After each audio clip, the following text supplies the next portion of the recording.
नहीं पहचानते साहब। साहब ये हमारे पालकीपुर के तो नहीं लगते हैं, इन्हें कभी देखा ही नहीं साहब। आप लोगों में से फोन किसने किया?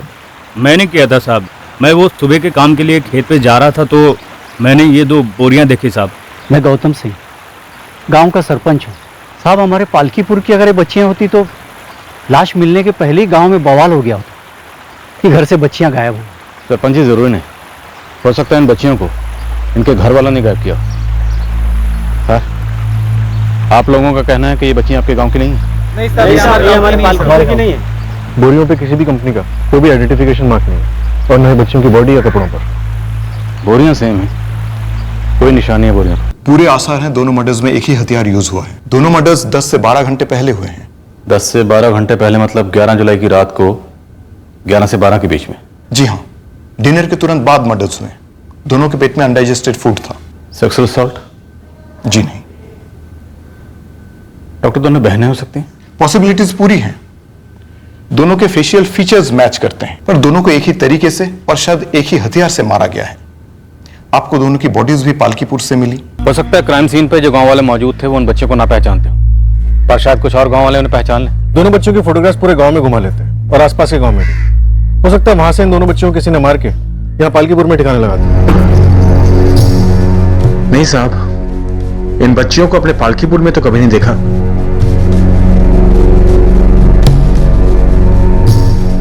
आप में से किसी ने इन बच्चों को देखा है कहीं पे? कौन है ये? क्या हुआ इन्हें? ये बच्चियां वही है ना जो पुल के पास? जी, सभी लोग यही कह रहे हैं कि ये बच्चियां पालकीपुर की नहीं हैं। अब तो चंदनपुर और रतनपुर के लोगों ने भी जवाब दे दिया है। अगर ये बच्चियां यहाँ की होती तो तुरंत पहचानी जाती। अब हमें भी यही लगता है, ये बच्चियां पालकीपुर की नहीं है। बाहर से कोई आकर छोड़ गया इन 2 लाशों को यहाँ पे। अंदर भिखारियों की टोलियां और इलाके के सारे कोठे, जितने भी तेरे कॉन्टैक्ट है, दल्ले वगैरह, हर कोई, सबको कॉन्टैक्ट कर। साहब जब गांव में बच्चियों को पता नहीं चला तो तुरंत मेरे दिमाग की घंटी बजी कि कहीं ट्रैफिकिंग का मामला तो नहीं गड़बड़ा गया। सुलटा दिया होगा लड़कियों को साहब। मैंने तुरंत अपनी सारी टीम को लगा दिया है, दल्लों में भी और भिखारियों में भी। पूरे डिस्ट्रिक्ट में और बगल वाले जिले में भी चंदर। मुझे रिजल्ट चाहिए चंदर, और वो भी बहुत जल्द। इतने एक काम करो, इन फोटो को सोशल मीडिया पे अपलोड कर दो फुल डिटेल के साथ। हो सकता है किसी न किसी कोने से कोई इन्हें आइडेंटिफाई कर ले। ये संभावना अब मजबूत होती जा रही थी कि आइडेंटिफिकेशन से बचने के इरादे से इन लाशों को कहीं बाहर से लाकर इस गांव में छोड़ दिया गया होगा। ये 2 लाशें इत्तेफाक से साथ पाई गई थी या इन दोनों बच्चियों में कोई कनेक्शन था, ये अभी पता नहीं था। पर दूसरे ही दिन पालकीपुर फिर कांप उठा।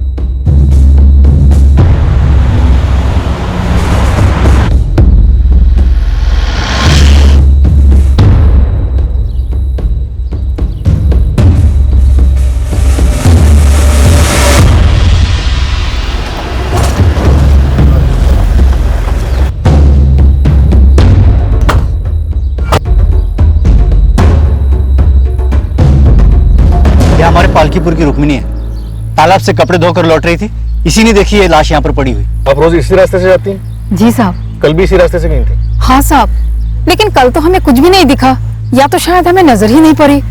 सरपंच जी, ये औरत आपके गांव की है?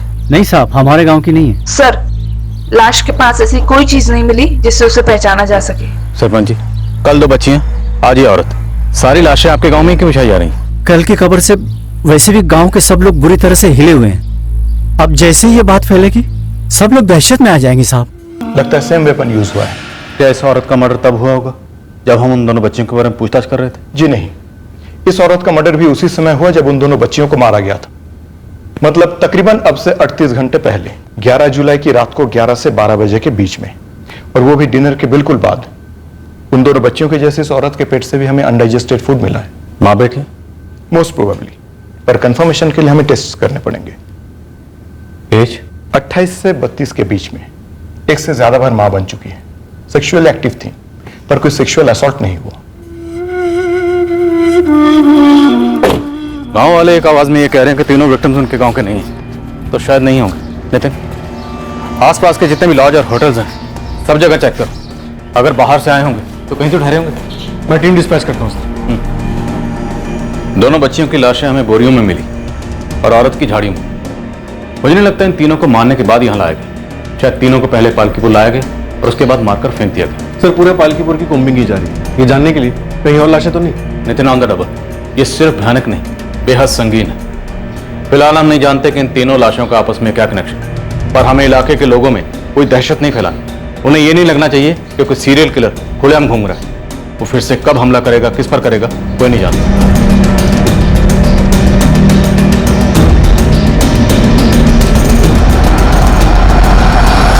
क्लासेस में हम लोग कैसे जाएंगे भाई? चुप कर ना तू, बात हो रही है ना किसी के। तो हम शांत हो जाइए, शांत हो जाइए। ऐसे हड़बड़ा के कुछ नहीं होगा, पुलिस अपना काम कर रही है। पर हड़बड़ाहट कैसे नहीं होगी सरपंच जी? हमारे पालकीपुर में पहले ऐसे कभी हुआ का? ऐसे अज्ञात लाशें मिलना, बच्चों की, औरत की। पर कौन है जो हमारे गांव का इस्तेमाल कर रहा है भाई? सरपंच जी, बच्चों को भी स्कूल भेजने से डर रहे हैं सब। अरे हम तो कहते हैं सरपंच जी, आज रात से ही पूरे गांव में पहरा देना शुरू कर देते हैं, और हो सके तो पड़ोस के गांव को भी शामिल करते हैं। सुनील सही कह रहा है सरपंच जी, हमको ये करना पड़ेगा। आज तक ऐसा नहीं है इस गांव में। शांत हो जाइए, शांत हो जाइए। ये पहरा देने के बारे में हम लोग बाद में बात करते हैं। सबसे पहले जरूरी है पुलिस की मदद करना। अगर किसी ने किसी के घर में या कहीं गांव में कोई अटपटा चीज देखा तो बिना संकोच, बिना डर के हमें या पुलिस थाने में जाके खबर करें। समझ गए आप लोग? पालकीपुर गांव के लोग एक खौफ के साए में जी रहे थे। तीनों विक्टिम्स में से किसी एक की भी मिसिंग कंप्लेंट हमारे हाथ नहीं लग रही थी। सर स्ट्रॉन्ग चांसेस हैं कि तीनों विक्टिम्स इस जिले के बाहर से हैं। यूपी के तकरीबन हर अखबार में इनकी तस्वीरें दी गई हैं। नितिन एक बात खटक रही है, 2 बच्चियां, एक औरत इलाके में दाखिल हुए होंगे, कहीं रहे होंगे, फिर इनकी हत्या हुई होगी। ऐसा कैसे हो सकता है कि जिले के सारे अखबारों में इनकी तस्वीरें दी गई पर इन्हें किसी ने नहीं पहचाना? सर लॉजिक से भी कुछ नहीं मिला। पूरे गांव की हाउस टू हाउस सर्च की जा रही है। सीधी बात है, लोग बोल नहीं रहे या फिर लोग झूठ बोल रहे। ऐसा कैसे हो सकता है कि मरे हुए 3 लोगों को तो लोगों ने देखा, और जब वो जिंदा थे उन्हें किसी ने नहीं देखा? केस बिना चाबी के ताले की तरह होगा, ऐसा नहीं चलेगा। पुलिस वाले साहब लोग हम लोगों पे बहुत उम्मीद रखते हैं, और अब तो अखबारों में भी डलवा दिया फोटो शोटो। कुछ भी करके बस लग जाओ।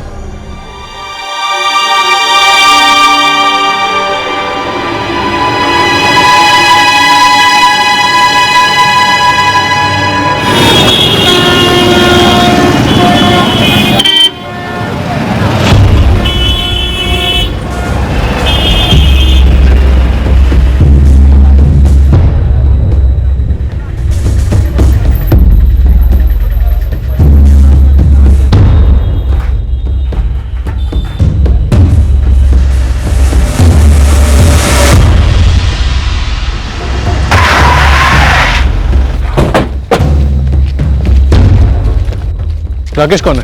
फोन किसने किया था? मैंने ही फोन किया था, अटेंडेंट उस शौचालय का। वो वहाँ है साहब। सूट के रखकर जाने वाले को देखा तुमने? नहीं साहब, देखा नहीं।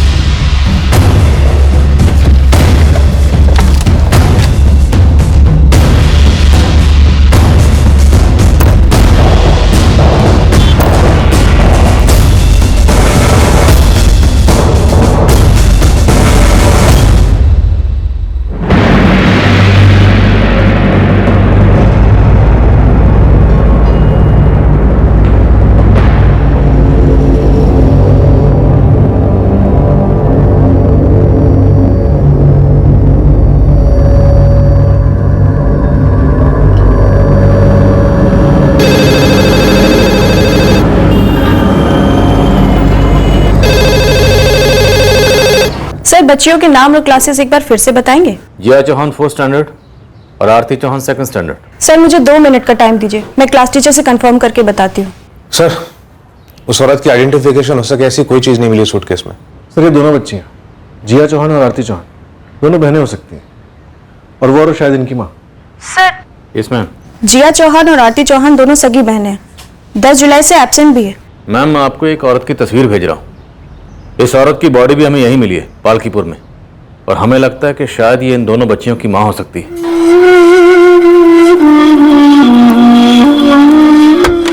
मैं कम इन मैडम?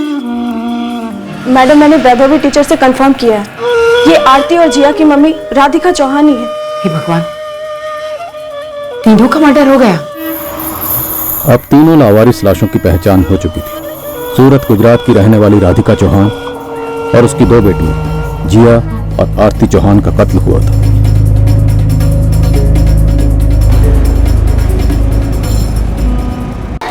ये रहे सारे डिटेल्स। जिया और आरती चौहान का एड्रेस भी है इसमें। सर ये उनकी मम्मी राधिका चौहान का मोबाइल नंबर, हमारे रिकॉर्ड में था। मैम, जिया और आरती इतने दिनों से स्कूल नहीं आ रही थी।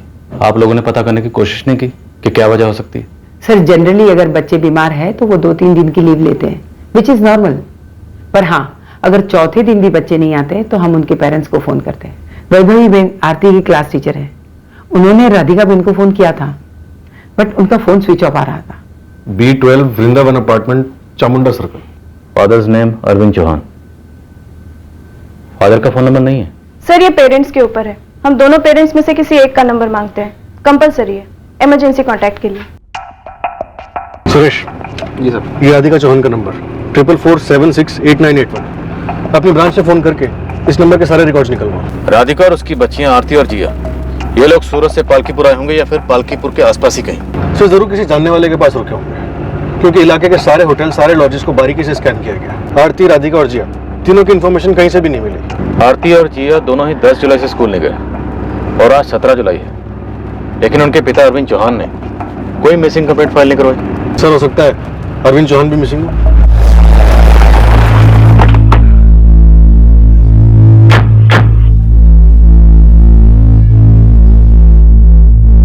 एक बरस से मैं और मेरे हस्बैंड संजय यहीं पे रहते हैं भाड़े पर। आपसे पहले अरविंद और राधिका चौहान यहाँ रहते थे? ये राधिका बेन और उनकी बेटियों का तो कभी मैंने नाम भी नहीं सुना। आप जरा सोसाइटी के ऑफिस में जाके पूछो ने। ये राधिका बेन, उनकी ये 2 बच्चियां आरती और जिया और उनके पति अरविंद भाई 1 साल पहले तक इसी सोसाइटी में रहते थे सब। फिर राधिका बेन जिया और आरती को लेकर घर छोड़ के चली गई और कुछ महीने बाद अरविंद भाई भी चले गए। राधिका और अरविंद के बीच झगड़ा किस बात को लेकर था? दूसरे आदमी को लेकर। ये दूसरा आदमी कौन था? उनका पड़ोसी। ये लोग B12 में रहते थे और वो रहता था B14 में। बंसी लालचंद नाम था उसका। अब आपको बंसी के बारे में ज्यादा माहिती चाहिए ना, तो वो तो अपने चेयरमैन साहब नरेंद्र भाई ही बता सकते हैं। बाजू में RN एंटरप्राइज में काम करता था अरविंद चौहान। 7-8 साल पहले अपनी फैमिली के साथ में हमारी बिल्डिंग में रहने के लिए आया था। 2 साल पहले उसी ने बंसी लालचंद को यहाँ पे B14 में उसके बाजू में फ्लैट दिलाया था। बंसी भी RN एंटरप्राइज में काम करता था ना, दोनों दोस्त थे। ये बंसी और अरविंद, इन दोनों में से किसी का यूपी से कोई ताल्लुक है? यूपी पालकीपुर या यूपी के किसी भी गांव से? गाँव का तो पता नहीं साहब, लेकिन दोनों गुजराती तो नहीं थे, यूपी साइड के थे। और इस बंसी की कोई फैमिली नहीं थी। वैसे अरविंद की फैमिली बंसी की फैमिली हो गई थी, ऐसा लोग कहते हैं। आपका क्या कहना है? ये बंसी हमेशा अरविंद के घर में ही पाया जाता था। अरविंद की जब डे शिफ्ट होती थी और बंसी की नाइट शिफ्ट, तो सोसाइटी वालों ने बहुत बार दोपहर को बंसी को अरविंद के घर पर जाते हुए देखा।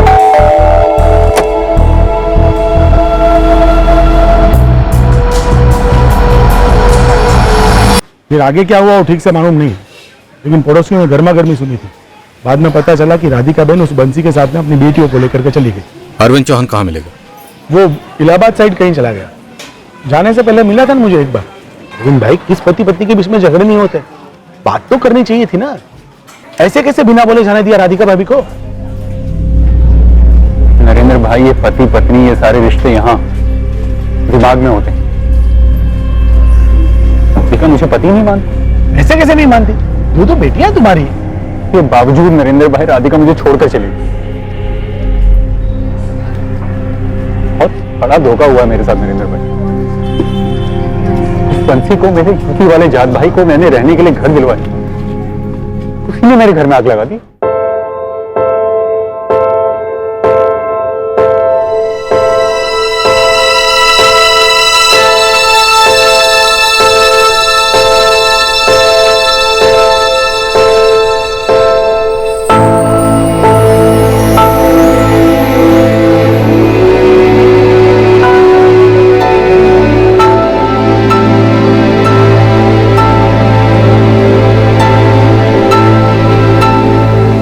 हर दूसरे दिन छुट्टी लेता है या फिर नाइट शिफ्ट करता है, मुझे पता है क्या? राधिका, कुछ बोलोगी तुम? हाँ, है संबंध बंसी और मेरे बीच। शारीरिक संबंध है? बंसी जिया और आरती को अपने बच्चों जैसा देखता है। वो उनके साथ खेलता है, उन्हें पढ़ाता है। और तुम रोज सुबह निकलते हो और सीधा रात को ही लौटते हो। सुबह से रात तक मैं क्या करता हूं? क्या करता हूं मैं? किस किसके पैसे कमाता हूं ना? किसके लिए? जी और आरती के लिए, तुम्हारे लिए, क्योंकि बाप हूं उनका, पति हूं तुम्हारा। अरविंद, मंगलसूत्र बांध देने से कोई पति या बच्चा पैदा करने से कोई बाप नहीं बनता है, ना ही महीने के आखिर में 4 पैसे थमाने से। शारीरिक संबंध है तेरे उसके साथ? हाँ, सोती है क्योंकि तुम 10 साल से जागे ही नहीं अरविंद।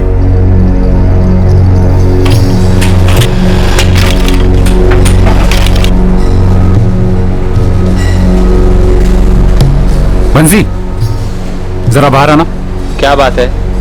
बाहर तो आ। गांव में तेरी बीवी है ना बंसी? तुमको तो पता है, तो फिर क्यों पूछ रहे हो? उसको यहाँ पर लेके आना, फिर कर जीते बच्चे पैदा करने। किसी ने रोका तुझे? साले भाई जैसा माना था मैंने तुझे, और तूने मेरी भी पिछड़ा पोक दिया। मेरी बेटी जिया और आरती को बाप का प्यार देने के बहाने मेरी पत्नी को अपनी पत्नी बनाना चाहता है तू। साले शर्म नाम की चीज है नहीं तेरे अंदर। देख बंसी, जो तूने किया है ना, उसके बदले मैं तेरे टुकड़े टुकड़े कर देना चाहता हूं, लेकिन मैं तेरे से विनती करता हूं यार, मेरे घर के टुकड़े मत कर। इलाहाबाद से खाली हाथ आए थे मैं और राधिका यहां पर, बड़ी मेहनत से सब कुछ बनाया है। ये घर बार, ये जिंदगी, इतने भद्दे तरीके से उसे खत्म मत कर। नहीं माना बंसी, और क्यों मानता? सिक्का तो हमारा ही खोटा है ना। और वो राधिका इतनी ढीठ मेरे मुंह पे मुझे बोल के गई कि शादी तोड़नी है। नरेंद्र भाई, मैं राधिका के सामने गिड़गिड़ाया, हाथ जोड़े मैंने, आरती और जिया का वास्ता भी दिया, इसके पैरों में गिर गया मैं नरेंद्र भाई।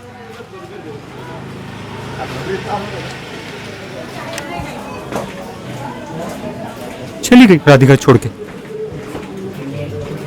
मेरी दोनों बेटियों को भी ले गई। उसके थोड़े दिनों बाद अरविंद भी यहाँ से चला गया, बहुत दुखी लगता था। यहाँ से जाने के बाद बंसी राधिका और बच्चियों के साथ कहाँ रहता था? वो तो भगवान जाने से। हाँ पांडे बोलो। साहब, ये बंसी लालचंद अपने पालकीपुर का ही है। उसका भाई अमित लालचंद भी यहीं रहता है, और बंसी की पत्नी भी, काजल नाम है। उठवा दोनों को और पता करो कि बंसी है कहाँ।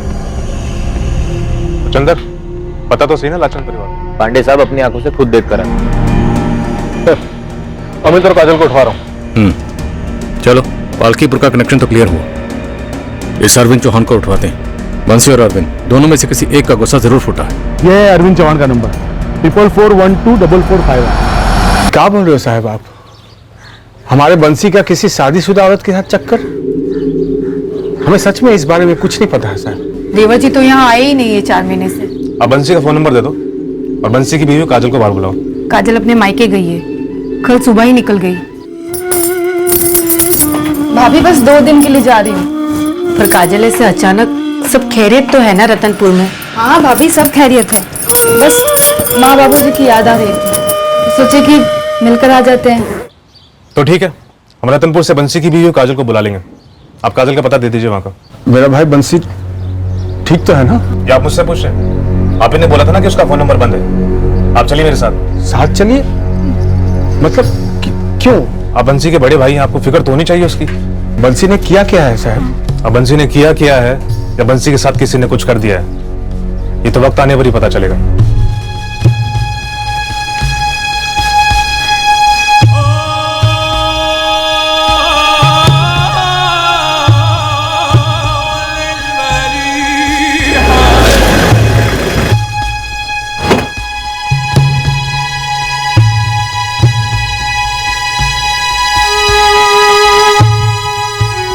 अरविंद चौहान जी, आपको हमारे साथ पालकीपुर चलना होगा।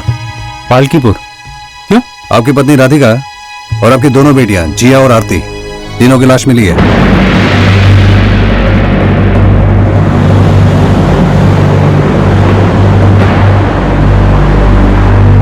राधिका चौहान का फोन 11 जुलाई से ही बंद दिखा रहा है सर।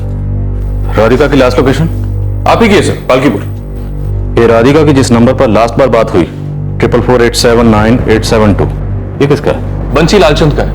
बंसी का भी फोन 11 जुलाई से बंद है, और राधिका की तरह उसकी भी लास्ट लोकेशन आप ही की है, पालकीपुर। कड़ियां मिल तो रही हैं, पर कहां जुड़ी कहां टूटी ये पता लगाना बाकी है। सर, राधिका और बंसी अगर 11 जुलाई को पालकीपुर में थे तो जाहिर है दोनों बच्चियां जिया और आरती भी वही हैं। पालकीपुर में हमें राधिका और उसकी बच्चियों की लाशें मिली। अब सवाल ये है, क्या ये लाशें बंसी ने बिछाई या अब हमें बंसी की लाश मिलने वाली? कुछ दिन पहले तक तो यही रहती थी राधिका, पता नहीं अचानक कहाँ चली गई आरती और जिया ने लेने। बंसी भी यहीं रहता था। हंस तो अभी हस्बैंड वाइफ है तो साथ में ही रहेंगे ना। लो साहब, आप खुद ही देख लो। बंसी कुछ बोला नहीं, कहाँ जा रहा है, कब तक लौटेगा, कहीं नहीं।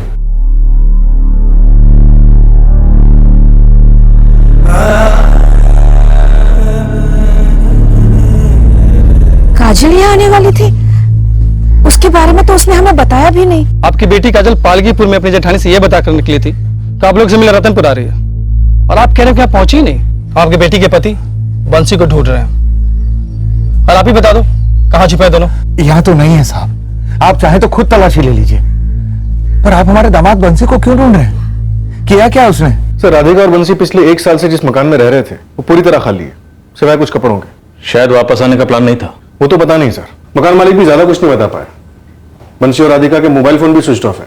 किसी को भी ये नहीं पता कि बंसी और राधिका और दोनों बच्चियां आरती और जिया पालकीपुर जा रहे थे। शायद बंसी की पत्नी काजल को यह बात मालूम है, पर वो भी अब गायब है। सर, कहीं ऐसा तो नहीं कि इलाहाबाद में बैठा राधिका का पति अरविंद चौहान ये बात जान गया था कि बंसी, उसकी बीवी और दोनों बच्चियां जिया और आरती को लेकर पालकीपुर पहुंच गया था? सर, राधिका को मुझे सूरत छोड़े हुए पूरा 1 साल हो चुका। उसके बाद से मैं इलाहाबाद में रहा हूं। बंसी को मारकर उसकी लाश को कहां फेंका? बोलो अरविंद चौहान, बोलो। बंसी के किस चक्कर की बात कर रहे हैं? इस राधिका का नाम भी पहली बार सुन रहा हूं मैं। तुम्हारा भाई बंसी पिछले 1 साल से राधिका और उसकी बच्चियों के साथ सूरत में रह रहा था।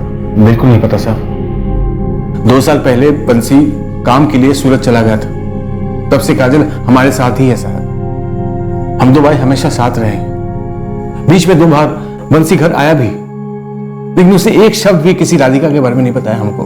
बंसी 10 या 11 जुलाई को पक्का यहाँ पालकीपुर आया था, राधिका और उसकी बच्चियां जिया और आरती के साथ। घर पर नहीं आया साहब। आप चाहे तो मेरी पत्नी संजना से पूछ लो, पड़ोसी से पूछ लो। ना मैंने बंसी को मारा, ना राधिका को, और ना ही अपनी बेटियों को। 1 साल से मुझे पता भी नहीं था उनकी जिंदगी में चल क्या रहा है। तो मुझे कैसे पता होगा कि 10 या 11 जुलाई को वो पालकीपुर आए हुए हैं? अगर पता नहीं होता तो किसी को कैसे भेजते उन चारों को मरवाने के लिए? किसको भेजा सर मैंने? किसको? 1 साल से मेरी जिंदगी अधमरी हो चुकी। उनको मारने के बाद क्या जिंदा हो जाती? और अगर सर ऐसा होता ना तो 1 साल पहले उस बंसी को मार देता। अगर तुम सूरत जाके बंसी और राधिका के पड़ोसियों से पूछोगे ना, तो सब ये कहेंगे कि बंसी और राधिका पति पत्नी है। बंसी की पत्नी राधिका नहीं, काजल है, जो हमारे साथ पालकीपुर में रहती है। जो गायब? काजल अपने मैके गई ही नहीं। ये मुझे या संजना को नहीं मालूम साहब, वो हमसे क्यों झूठ बोली और कहां गायब हो गए। तुम्हारी यहाँ पालकीपुर में अच्छी खासी खेती है, और तुम कहते हो कि तुम्हारा और तुम्हारे भाई के बीच में, तुम दोनों की पत्नियों के बीच में अच्छा खासा प्यार है। तो फिर ऐसा क्या हुआ जो वो अकेला सूरत चला गया? यही बात मैंने बंसी को 1000 बार बताया था, समझाया था कि रह जा, सब कुछ ठीक हो जाएगा, कोशिश जारी रख। कोशिश किस बात की? बच्चे की। और किस बात की साहब? बच्चा। बस वही एक मसला बंसी और काजल को खाया जा रहा था।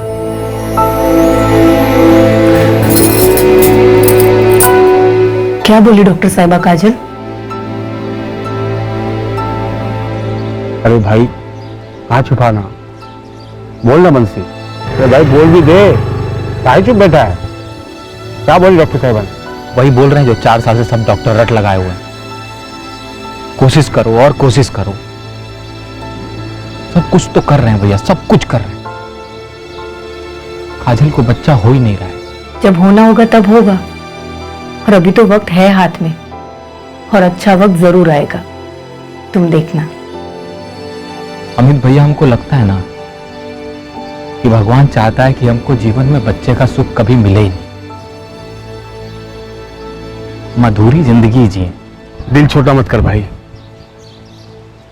तू कर करा कर भी क्या कर सकता है? बस कोशिश ही कर सकता है ना। अब जब तेरी गलती है ही नहीं तो ठीक भी क्या कर सकता है भाई? बंसी इतना मायूस रहने लगा कि यहां पालकीपुर में उसका दम घुटने लगा। साहब, हमारे चाचा का लड़का सूरत में काम करता है, उसने बंसी के लिए सूरत में नौकरी ढूंढ ली और बंसी सूरत चला गया। और वो 2 साल के लिए वहीं रह गया।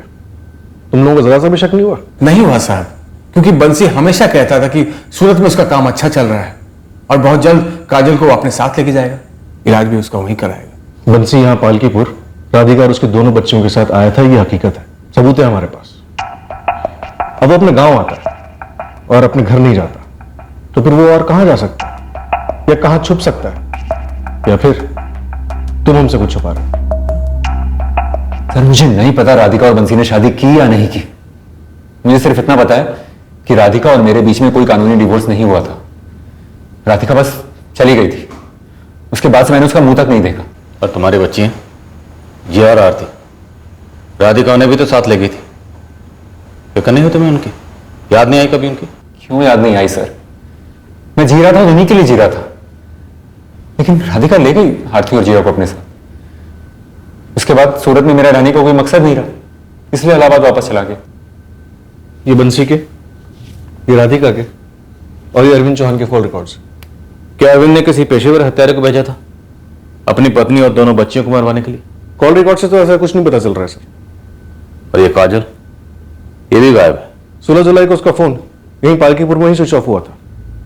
और 16 जुलाई को ही राधिका और उसकी बच्चियां जिया और आरती, उनकी बॉडीज की आइडेंटिफिकेशन हुई थी। सर एक बात है, भले बंसी के भाई अमित और भाभी संजना को कुछ ना पता हो, लेकिन शायद बंसी की पत्नी काजल को बंसी और राधिका के अफेयर के बारे में पता चल गया हो। तो फिर काजल को यह भी पता होगा कि बंसी राधिका और उसकी दोनों बच्चियों को लेकर पालकीपुर आने वाला है।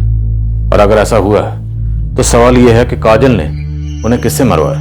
सर हो सकता है अरविंद को पहले से पता चल गया हो और उसने यहाँ पालकीपुर में ऑलरेडी किसी को रेडी रखा हो। सूटकेस में हमें दोनों बच्चियों के कपड़े मिले, बंसी और राधिका के नहीं। हो सकता है यहाँ आने से पहले उनका काम तमाम कर दिया गया और बंसी और राधिका के सूटकेस में कुछ ऐसा हो जो खूनी अपने साथ ले गया हो। लेकिन नितिन, खूनी है कौन?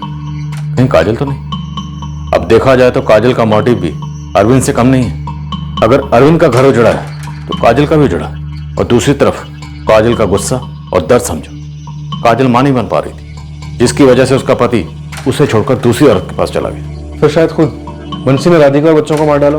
पॉसिबल है, पर सबसे पहले हमें यह पता लगाना है कि चारों बिना किसी को कुछ भी बताए सूरत से पालकीपुर कैसे आए। और यहां पालकीपुर में इनके आने की किसी को कोई भनक तक नहीं, और 3-3 मर्डर हो जाते। नितिन, लॉजिक कुछ बैठ नहीं रहा। और ये बंसी पता नहीं कहां है। अब या तो ये खुद मारा गया या फिर ये तीनों मर्डर करके फरार हो गया। अरविंद चौहान को 2 दिन के लिए इंटरोगेट किया गया, पर उसका जुर्म में शामिल होने का कोई भी सबूत हमारे सामने नहीं आया। बंसी के बड़े भाई अमित पर कड़ी निगरानी रखी गई, ये पता लगाने के लिए कि कहीं वो बंसी को छुपा तो नहीं रहा था, कहीं उसे सारे कांड के बारे में पता तो नहीं था। रतनपुर में बंसी की गाय पत्नी काजल के घर को भी हमने अपने रडार में शामिल किया। मतलब कोई रतनपुर का रिश्तेदार हो यहाँ काजल का, या कोई पुराना आशिक? ना साहब, आशिक तो हो ही नहीं सकता। इस बात को भी टटोला गया कि काजल का पालकीपुर गांव में किसी के साथ कोई संबंध तो नहीं था जिसने काजल के लिए इस हत्याकांड को अंजाम दिया। आखिरकार इस रहस्य का खुलासा हो ही गया कि पालकीपुर में आने के बाद बंसी, राधिका और उसकी 2 बेटियां बाहर हो गई। साहब, काफी अंदर तक उसके पूछताछ करने पर पता चला है कि यह जो मकान है इसे बंसी लालचंद ने 8 महीने पहले 4 लाख रुपए में खरीदा था। ये 8 लाख रुपए बंसी लालचंद ने अपने भाई अमित से लिए। प्रतीक ऐसा है कुछ और? सर, बंसी का भाई अमित तो मना कर रहा है, लेकिन हमने उसे बैंक की पासबुक लाने को बोला।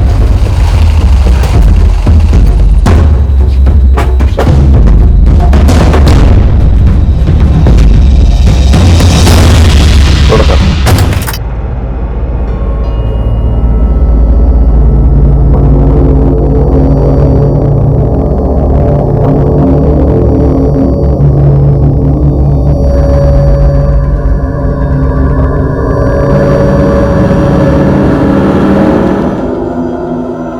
मर्डर वेपन लगता है।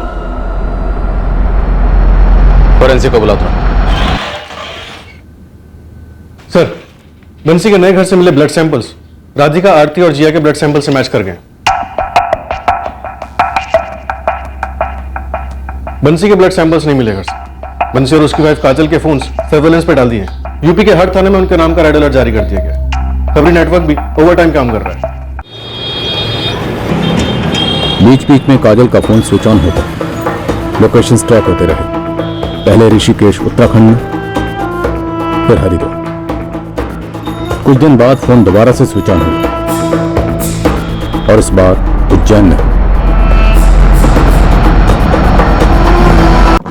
सर,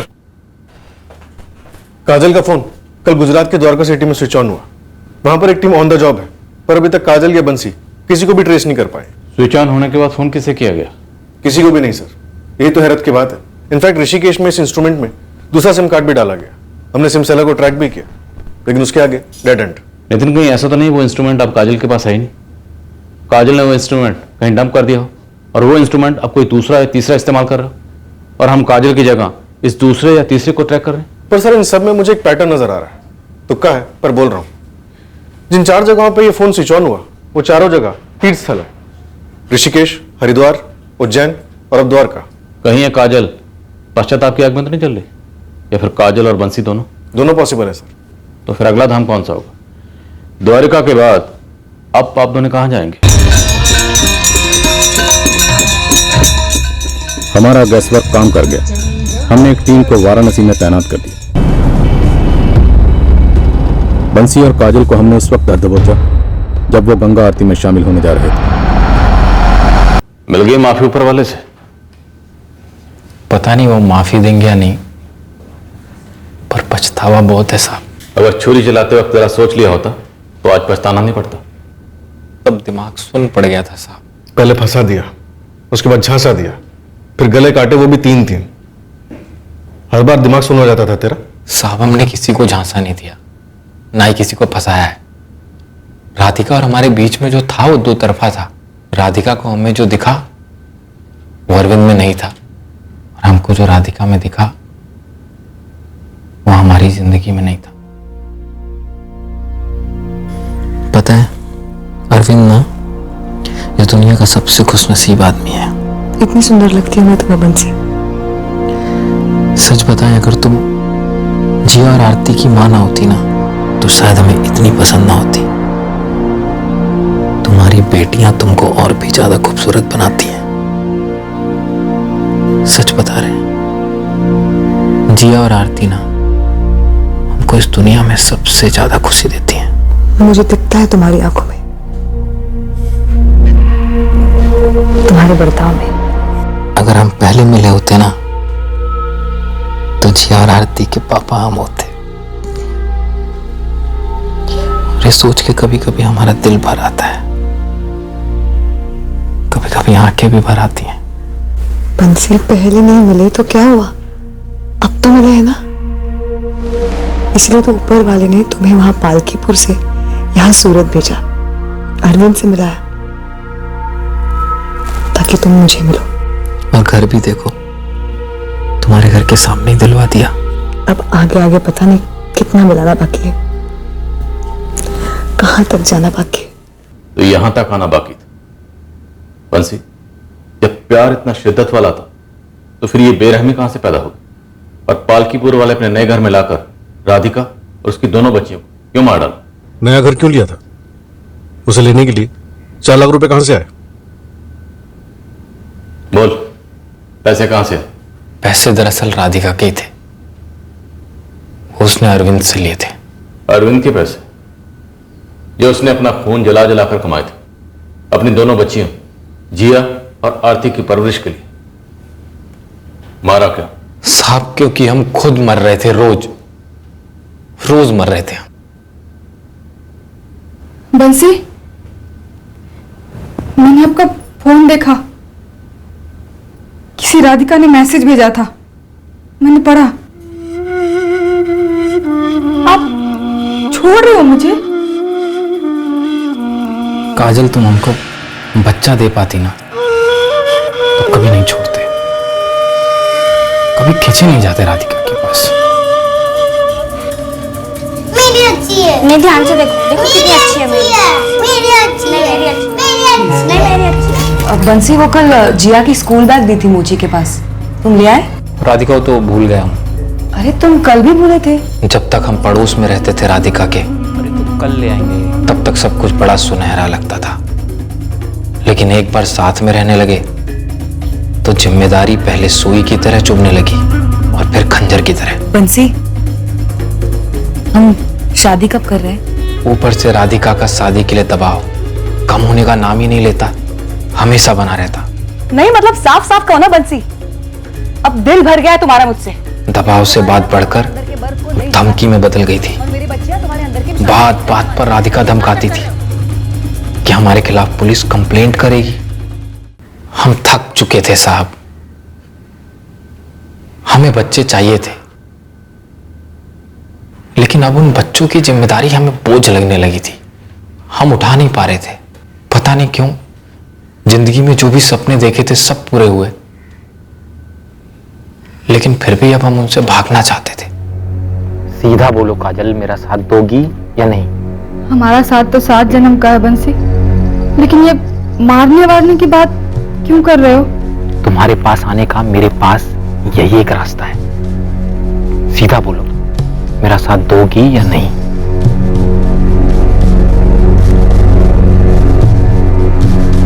बड़ी आसानी से साथ दे दिया काजल जी। ऐसा आपको लगता है साहब जी, लेकिन मेरे लिए कुछ भी आसान कभी नहीं था। मैं बच्चा नहीं पैदा कर पा रही थी और माँ बनने का सुख जानती थी मुझे नहीं मिलने वाला है, लेकिन मेरा पति मुझे ठुकराने के बाद मेरे पास वापस आना चाह रहा था। मेरी टूटी फूटी इज्जत का सवाल था साहब। अपनी टूटी फूटी इज्जत को बचाने के लिए 3 कत्ल करवा दिए। इतना संगीन जुर्म। हम राधिका को पालकीपुर लेकर आए उसकी बच्चियों के साथ, और ये कहकर लाए थे अमित भैया और संजना भाभी के सामने शादी होगी हमारी। पालकीपुर में काजल ने पहले से सारी तैयारियां कर रखी थी। राधिका ने काजल को कभी नहीं देखा था। हमने राधिका को कहा कि काजल हमारी भाभी है और भैया अगले दिन आएंगे।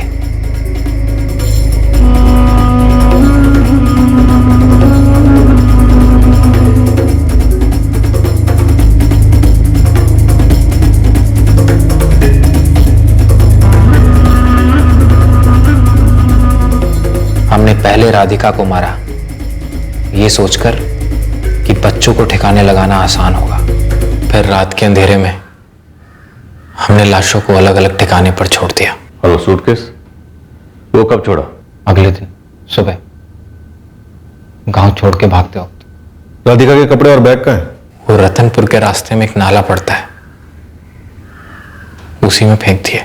चल बता, कहाँ है वो नाला?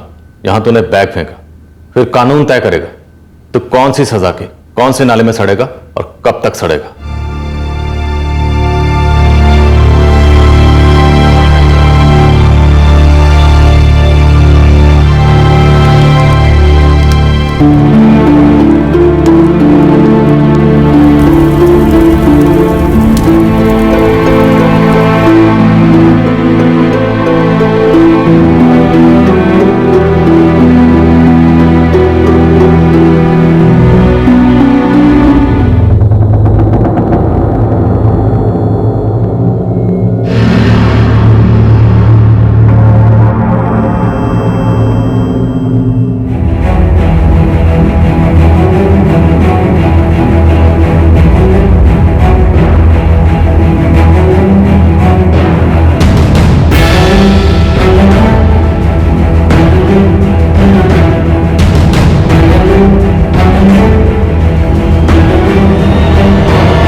सच्चाई काल्पनिक नहीं हो सकती, ना किसी कामना को सच कहा जा सकता है।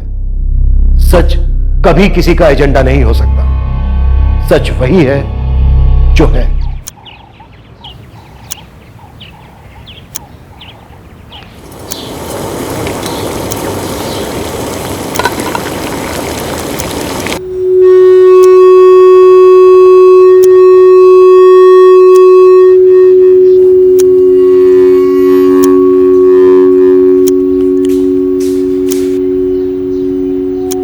गुड मॉर्निंग पापा।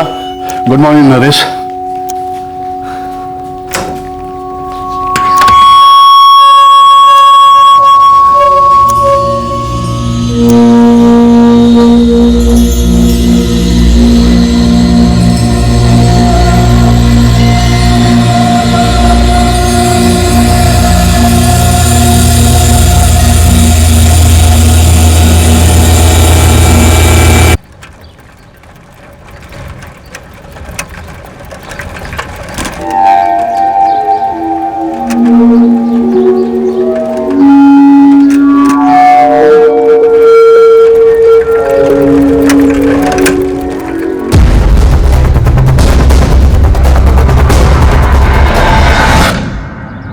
एक्सीडेंट कैसे हुआ ये मुझे नहीं पता। मैं जब उधर से आ रहा था तो वो आदमी वहां घायल पड़ा हुआ था। आप सब लोगों में से इस आदमी को कोई नहीं पहचानता? पहचानता तो नहीं हूँ, लेकिन उसे अक्सर मॉर्निंग वॉक करते हुए देखा है, डेली आता है। हाँ साहब, हमने भी कई बार देखा है, लेकिन वो बंदा कौन है और कहाँ रहता है ये मुझे नहीं पता। सर, फोन में सिक्योरिटी कोड लगा हुआ है, एक कांस्टेबल अपने साथ लेकर जाओ और आसपास की जितनी भी हाउसिंग कॉलोनीज है सब में जाकर पता करो। जी सर। जाओ। नवीन, और आप सब लोग भी अपनी सोसाइटी में, आसपास की सोसाइटीज में इस आदमी के बारे में पता कीजिए।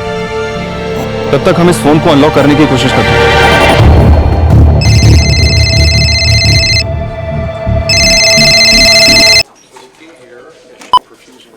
हेलो, कौन बोल रहा है?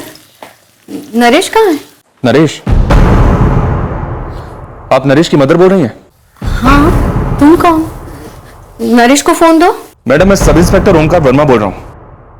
आपके बेटे नरेश का शायद एक्सीडेंट हुआ है। कैसे? नरेश हमें शंकर मार्ग पर बेहोश पड़ा हुआ मिला था। हम उसे यहाँ डीएन दामोदर हॉस्पिटल लेकर आए। अर्पिता, तेरे नरेश भैया का शायद एक्सीडेंट हुआ है। क्या? कैसे? कहाँ है नरेश भैया? कंडीशन बहुत क्रिटिकल है, सीवियर हेड इंजरी है। हेड इंजरी है इतना देखा मैंने डॉक्टर। शायद कहीं टकरा कर गिरा हो या फिर किसी स्पीडिंग व्हीकल से एक्सीडेंट हुआ हो। एक्सीडेंट तो बिल्कुल नहीं है। क्या? सर के पीछे किसी भारी चीज से वार किया गया बार बार, और फुल बॉडी पर जैसे जम के पिटाई के निशान भी है। ये अटैक है। अटैक? पर क्यों? किसने किया? देवेंद्र जी, फिलहाल तो हमें कुछ नहीं पता, लेकिन इस बात का हम पता लगा कर रहेंगे और बहुत जल्द। लेकिन कोई क्यों हमारे नरेश पर हमला करेगा? अब ये तो आप ही लोग बता सकते हैं हमें कि ऐसा क्या कारण हो सकता है जिसकी वजह से नरेश पर इस तरह से हमला किया गया।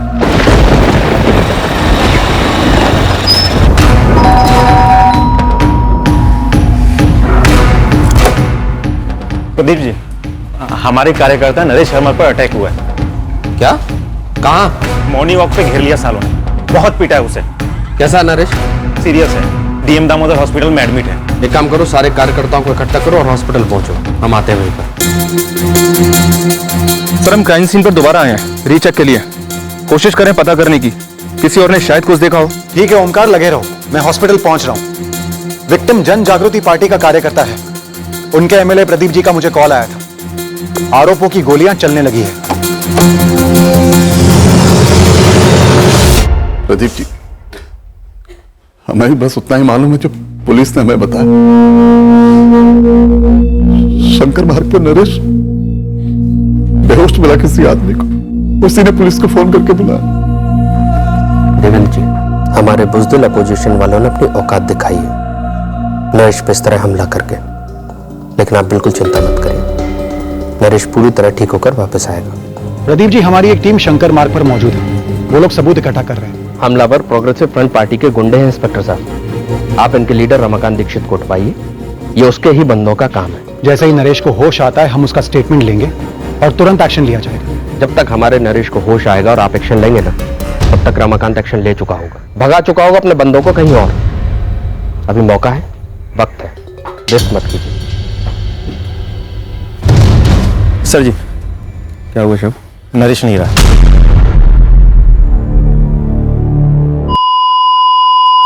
देखिए, हमने कोशिश की थी, लेकिन एडमिट होते वक्त ही काफी खून बह चुका था। जब व्हीलिंग किया तो ऑपरेशन थिएटर में, तभी मैंने कहा था कि पेशेंट काफी क्रिटिकल है। तो हमारे एक और कार्यकर्ता का कत्ल कर दिया उन लोगों ने। अराजकता की नई मिसाल पेश कर रहे हैं और आपसे कुछ हो नहीं रहा। लगता है अब सब कुछ हमें ही करना होगा। हमारी प्रिलिमिनरी इन्वेस्टिगेशन पूरी हो जाने दीजिए, हम ये मामला हैंडल कर सकते हैं। ये हैंडल बैंडल होने वाला मामला नहीं है तुलजी। मैं कह रहा हूं अभी जाकर आप रमाकांत दीक्षित को अरेस्ट कीजिए।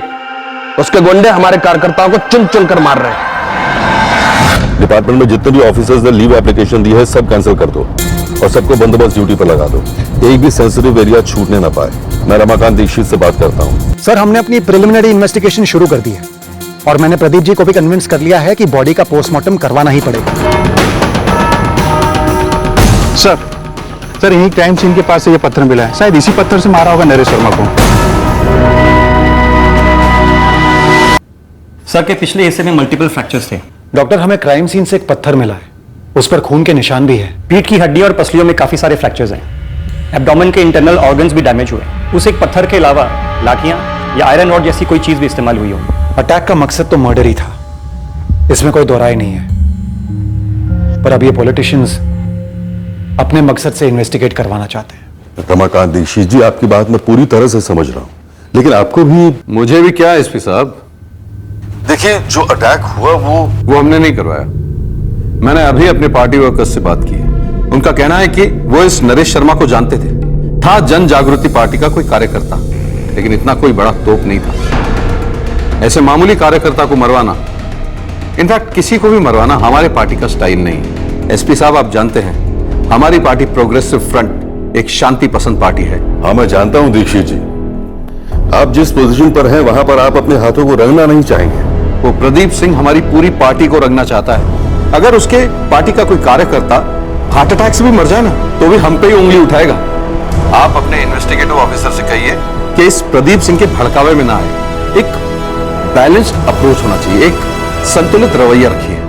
ये कोई पहली बार नहीं है जब हमारे कार्यकर्ताओं पर हमला हुआ हो या किसी की हत्या हुई हो, और यही गुंडागर्दी प्रोग्रेसिव फ्रंट पार्टी की राजनीति का मूलभूत सिद्धांत है। लेकिन इस बार हम चुप नहीं रहेंगे। इस केस में हमारे लिए एक संतुलित रवैया रखना पेचीदा मामला था। नरेश शर्मा एक पॉलिटिकल वर्कर था और उसकी हत्या में राजनीतिक पहलुओं का उठना स्वाभाविक था। माहौल काफी तंग था और हिंसा भड़क उठने की संभावना किसी भी वक्त असलियत में बदल सकती थी। निजी जीवन में नरेश शर्मा एक ऑनलाइन ट्रैवल वेबसाइट में बतौर पीआर मैनेजर नौकरी करता था। पूरे हरिनाथ लेन में हमारे और सिर्फ हमारे झंडे लहराने चाहिए। और साथ ही नरेश जन जागृति पार्टी का एक सक्रिय कार्यकर्ता था, ग्रास रूट लेवल का। और साइबर स्पेस में भी नरेश काफी एक्टिव था। अपनी पार्टी का पक्ष सोशल मीडिया पर बखूबी रखता था। यार, तुमने डिबेट में मेन मुद्दा तो मिस ही कर दिया। एक काम करो, मेरे बीच की पोस्ट चेक करो, फिर बात करते हैं। नरेश, मेरा हिसाब तो ये कहता है कि कम से कम 20,000 लोग तो आएंगे ही आएंगे। ग्राउंड का साइज देखिए, 20,000 लोग भी कम पड़ेंगे। 40,000 लोग जब ग्राउंड में जमा होंगे तो ही रैली ग्रैंड लगेगी। आपने दिल की बात छीन ली प्रदीप। ऐसे कमिटेड कार्यकर्ता की हत्या से बवाल तो मचना ही था।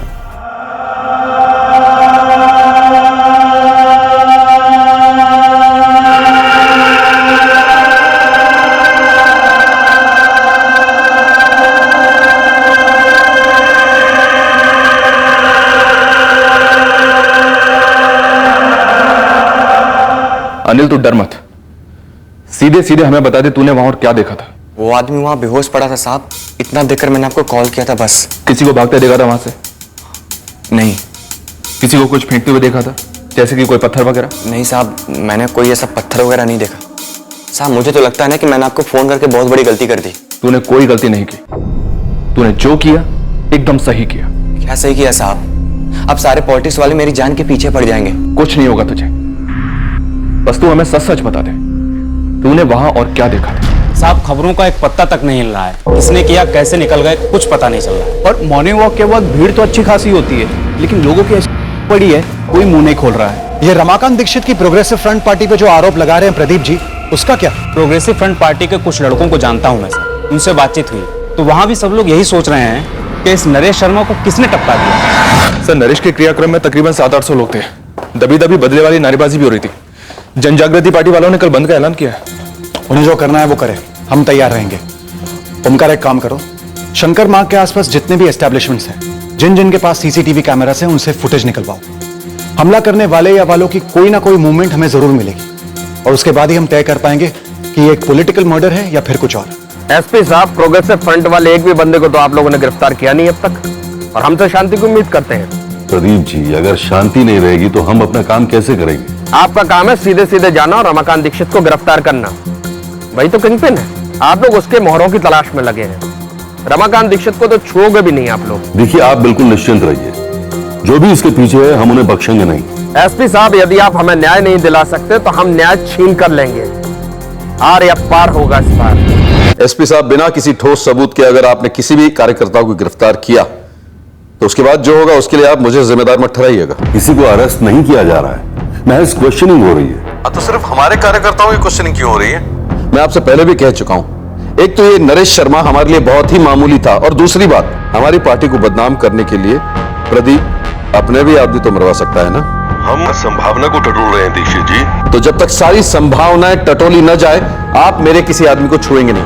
आप मेहरबानी करके हम पर इस तरह की शर्तें न डालें। हम कोई शर्तें नहीं डाल रहे हैं एसपी साहब, सिर्फ आपको याद दिला रहे हैं कि हमारी पार्टी प्रोग्रेसिव फ्रंट एक शांति पसंद पार्टी है। अगर इस हत्या का बेबुनियाद आरोप हम पर लगाया जाएगा तो ये न इस शहर के लिए अच्छा होगा और न ही आप लोगों के लिए।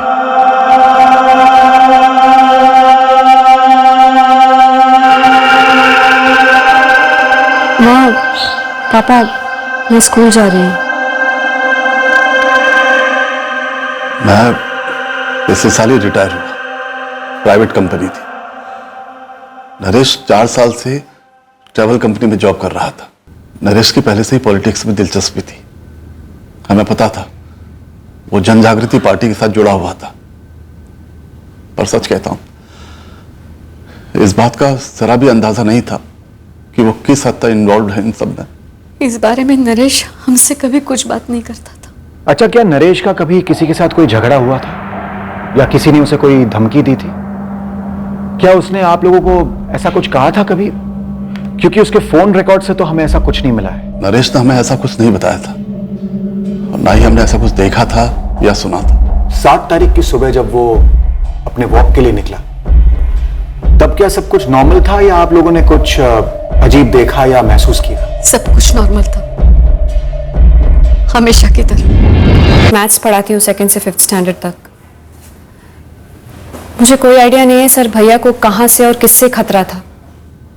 हाँ, वो पॉलिटिकली एक्टिव थे, लेकिन मेरे से और माँ पापा से इस टॉपिक पर कुछ खास डिस्कस नहीं करते थे। अर्पिता, तुम्हारे नरेश भैया जिस पार्टी से जुड़े थे, जन जागृति पार्टी, वो पार्टी उनकी ऑपोजिट पार्टी प्रोग्रेसिव फ्रंट पर आरोप लगा रही है।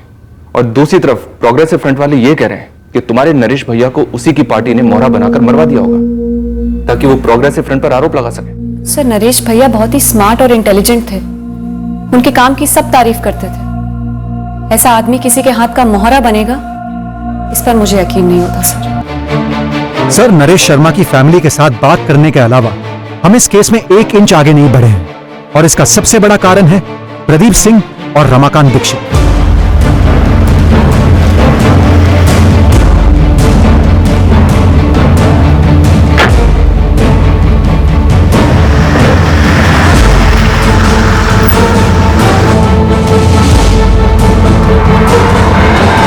सर, हर रोज दोनों पार्टी के बाहुबली धमक जाते हैं और अपनी प्राइवेट इन्वेस्टिगेशन के बेसिस पर एक नई सस्पेक्ट लिस्ट थमा जाते हैं। और उनकी तसल्ली के लिए अगर हम 2-4 लोगों की क्वेश्चनिंग कर भी लेते हैं सर, तो भी 0 इन्फॉर्मेशन निकलती है। क्या आप लोग क्लियर है कि ये एक पॉलिटिकल किलिंग नहीं है? सर, हम दावे के साथ तब तक कुछ नहीं कह सकते जब तक हम इस इन्वेस्टिगेशन में डीप नहीं जाते, और हम तब तक डीप नहीं जा सकते जब तक हम पर ये पॉलिटिकल प्रेशर बना रहेगा। तो प्लान ऑफ एक्शन क्या है तुम्हारा?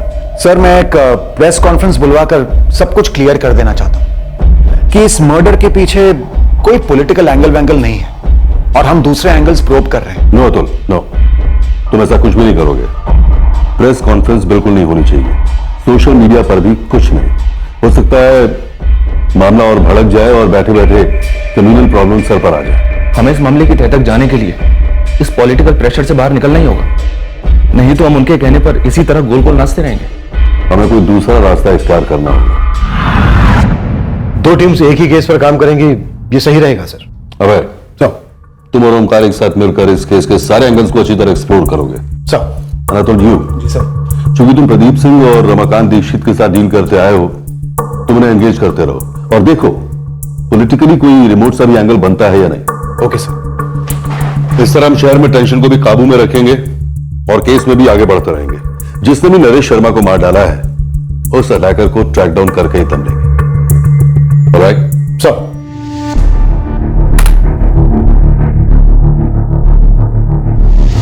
सर, शंकर मार्ग के आसपास के सारे सीसीटीवी फुटेज इकट्ठा किए हैं और उन्हें स्कैन भी किया है, लेकिन सर किसी में भी शक करने जैसा कुछ दिखा नहीं है। जब तो कोई सस्पेक्ट ना हो या फिर हिंट ना हो तो शक करें भी किस पर? Exactly sir. चलो मान लेते हैं पॉलिटिकल नहीं तो फिर क्या, पर्सनल?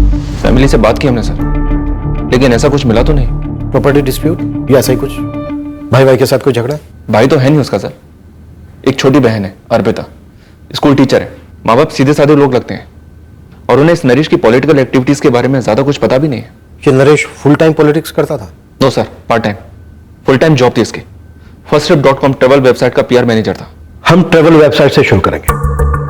फैमिली के हर मेंबर की बैकग्राउंड चेक करो, शर्मा फैमिली के पड़ोसियों से, नरेश की बहन अर्पिता के स्कूल से जानकारी इकट्ठा करो, हर जगह अपने बंदे लगा दो, क्रेडिट डालो वो सारी बातें जो शर्मा फैमिली अपनी जुबान से कभी नहीं बताएगी।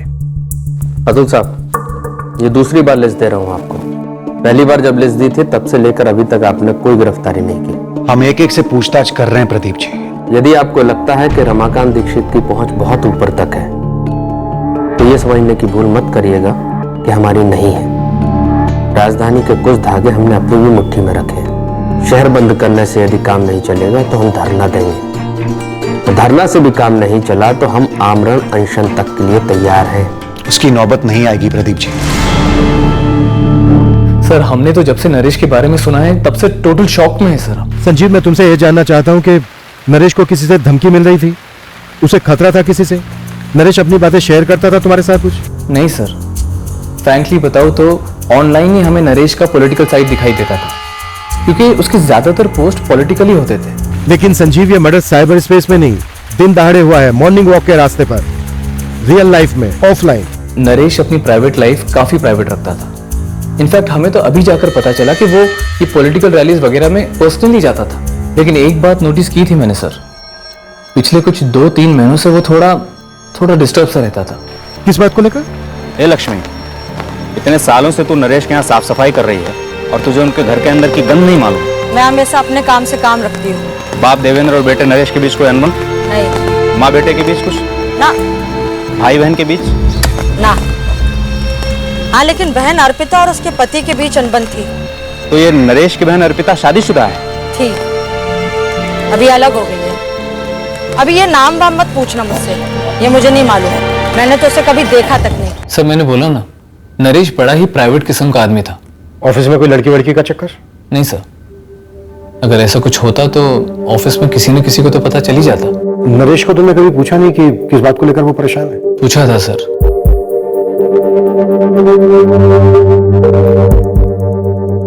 क्या बात है नरेश, कुछ परेशानी?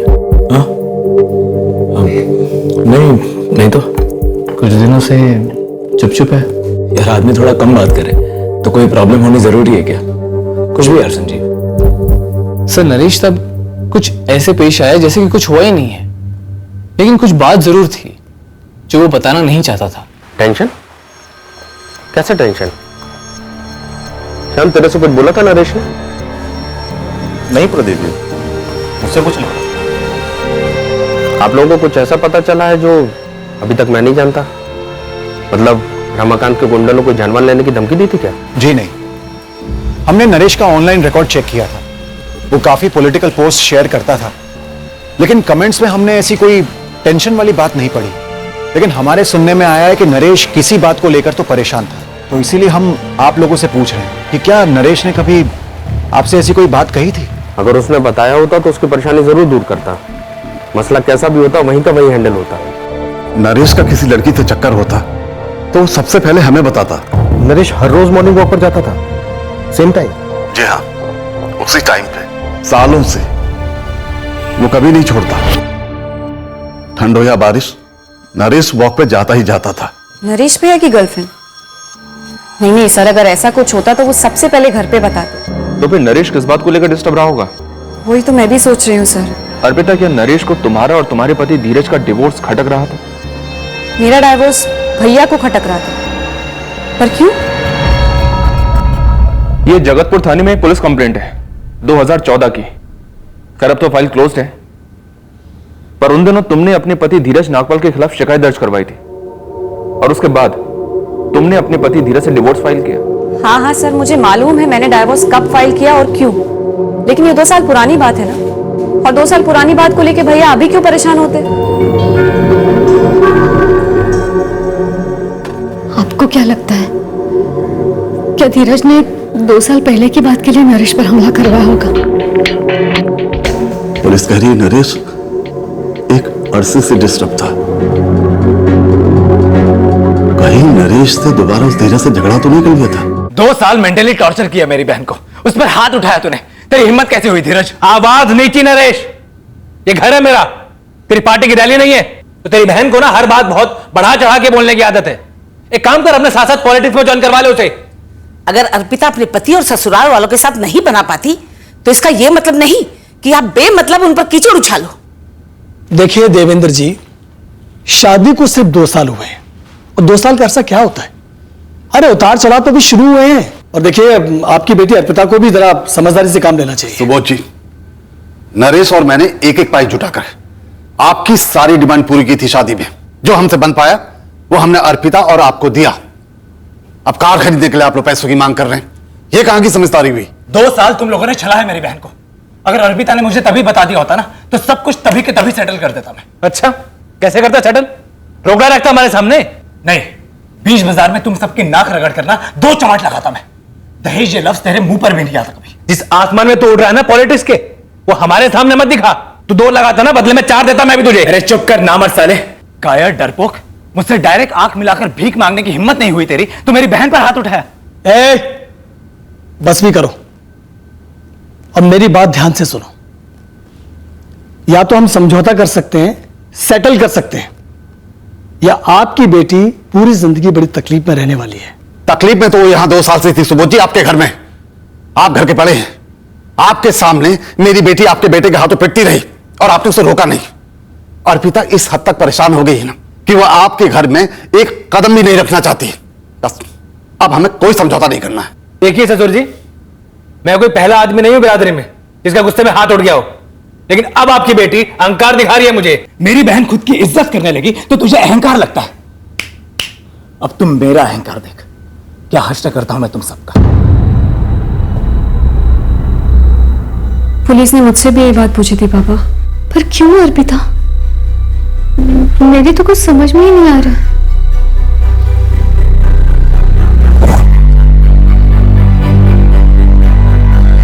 नहीं सर, मैं नरेश को 1 महीने पहले ही मिला था, तब तो उसने कुछ भी मेंशन नहीं किया था। हेमंत, तुम नरेश के बचपन के दोस्त हो? हाँ सर, ऐसा नहीं था कि हम लोग रोज मिलते थे। नरेश अपनी जॉब में बिजी है, मैं अपनी में, लेकिन उसे इस तरह की कोई भी तकलीफ होती तो वो मुझे जरूर बताता। नरेश का एक्स बहनोई धीरज नागपाल, उसका क्या कराया हो सकता है ये सब? धीरज और नरेश का झगड़ा भी हुआ था, नरेश ने धमकियां भी दी थी धीरज को। बोल नहीं सकते सर, लेकिन हाँ, नरेश को जबरदस्त गुस्सा आया था जब धीरज ने अर्पिता के ऊपर हाथ उठाया था। लेकिन दूसरी तरफ नरेश को अपनी बहन अर्पिता की शादी टूटने का दुख भी था। वो चाहता था कि डाइवोर्स ना हो। नरेश किस तरह का आदमी था? कोई गर्लफ्रेंड नहीं, हमने सुना है काफी डिसिप्लिन था। हाँ सर, नरेश काफी डिसिप्लिन था, ट्रेडिशनल। उसकी विचारधारा ही ऐसी थी। क्या विचारधारा थी नरेश की? सब कुछ कायदे से होना चाहिए। नरेश के लिए उसकी सोच, उसकी सिद्धांत, उसकी विचारधारा, आइडियोलॉजी, ये सब बातें हमेशा टॉप पर आती थी। उग्र था अपनी विचारधारा को लेकर? करेक्ट सर, उग्र और सख्त भी। टाइम पर उठो, टाइम पर ही सारे काम करो, समाज के बनाए हुए नियमों के अनुसार ही चलो। नरेश के फादर देवेंद्र जी भी इसी विचारधारा को मानते हैं? नरेश के पापा तो नरेश से काफी ज्यादा मॉडर्न है, चीजों को लेकर फ्लेक्सिबल है, लेकिन नरेश बिल्कुल भी नहीं। नरेश की इस उग्र विचारधारा से किसे नुकसान हो रहा था? क्या मतलब सर? मतलब ये हेमंत कि हमने पॉलिटिक्स में जमीन आसमान छान मारा। सोशल मीडिया पर नरेश की पोस्टिंग, उसके पॉलिटिकल अपोनेंट्स के साथ जो डिबेट्स होते थे हर जगह वो अपनी उग्र विचारधारा के साथ कायम था। लेकिन सर, उसने ऐसा कुछ भी तो नहीं लिखा था कि जिससे मर्डर हो जाए। वही तो, पॉलिटिक्स से परे उसकी उग्र विचारधारा से किस कदम उठ रहा था? काश मैं आपको बता पाता सर। तो 1 साल पहले मिला था अर्पिता से कोर्ट में, जब डिवोर्स केस फाइल हुआ था तब से नहीं मिला हूं। और तभी से ना अर्पिता ना उसकी फैमिली में से किसी से बात हुई है। तो फिर हत्यारे को क्यों भेजा? नरेश को मारने के लिए? अर्पिता से बदला लेने के लिए? क्या बात कर रहे हैं सर आप? ये सब बकवास है। वैसे हमने ज्यादा बारीकी में ध्यान नहीं दिया, पर हमने नरेश के पूरे परिवार के कॉल रिकॉर्ड्स निकलवाए और उनमें से हमें ऐसा कुछ नहीं मिला। इस नरेश के बारे में कुछ है अतुल? नरेश के हर करीबी का कहना है कि नरेश बेहद प्राइवेट किस्म का आदमी था, कुछ परेशानी थी उसे, पर क्या परेशानी थी किसी को नहीं पता। मेरे कारण डिस्टर्ब था नरेश। सर इसमें लॉजिक क्या है? 2 साल हुए अर्पिता से अलग हुए, डाइवोर्स भी आजकल में आ जाएगा, यही तो चाहता था नरेश। पर धीरज, तुम शायद बदला चाहते थे उस जिल्लत का जो तुमने भुगती थी नरेश की धमकियों की वजह से। इतनी पुरानी बात, वो तो कब का खत्म हो चुका था।